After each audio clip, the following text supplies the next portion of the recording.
இது போக பூமியில் இருக்கக்கூடிய அடியில் இருக்கக்கூடிய பகுதிகளை தோண்டி எடுக்கிறதுனால தோரியம் மாதிரியான நிறைய ரேடியோ ஆக்டிவ் மெட்டீரியல்ஸுமே வெளியே வரும். இது எல்லாத்தையும் பியூரிஃபை பண்ணாமல் அப்படியே அங்கே விட்டுட்டாங்கன்னா அந்த இடத்துல நிலத்தடி நீரும் பாதிக்கப்படும். இது போக அங்கே ரேடியோ ஆக்டிவ் சப்ஸ்டன்ஸ் அதிகமாக இருக்கிறனால அதுவும் பிற்காலத்தில் பெரிய சிக்கலை ஏற்படுத்தலாம். ஆல்ரெடி பல இடங்களில் இது சிக்கலை ஏற்படுத்தியிருக்கா எங்கே? சைனாவில் பட்டோங்கிற ஒரு இடத்துல தான் அதிகமான மைனிங் வந்து பண்ணிகிட்டு இருந்தாங்க. அந்த இடத்துல வந்து கிட்டத்தட்ட ஒரு 20 வருஷமாக மைனிங் பண்ணிக்கிட்டே தான் இருக்காங்க. அப்போ தான் 2010-11 வாக்கில் என்ன வருதுன்னா, இங்கே இருக்கக்கூடிய குழந்தைகளோட மூளையில் வந்து ரேர் எர்த் மெட்டல்ஸ் வந்து கலந்துருச்சு அப்படின்னு சொல்லி மூளையோட ரேர் எர்த் மெட்டல் வந்து கொஞ்சம் கொஞ்சமாக டெபாசிட் ஆக ஆரம்பிச்சிருக்குங்கக்கூடிய ஒரு எபிடமிக் சிக்னல் வந்து கொடுக்குறாங்க.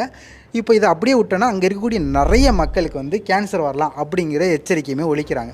அதுக்கப்புறமா தான் சுதாரிச்சுக்கிட்டு அங்கே இருக்கக்கூடிய மக்களை கொஞ்சம் கொஞ்சமாக வெளியேற்றுறது, அது போக பல கோடி ரூபாய் செலவு பண்ணி அங்கே இருக்கக்கூடிய பிரச்சனைகள்லாம் கொஞ்சம் கொஞ்சமாக சரி பண்ணுறது, இந்த மாதிரி நிறைய விஷயங்களை பண்ணி ஓரளவுக்கு சரி பண்ணிட்டாங்க. இன்னும் சரி பண்ணணுன்னா கிட்டத்தட்ட 5-10 வருஷம்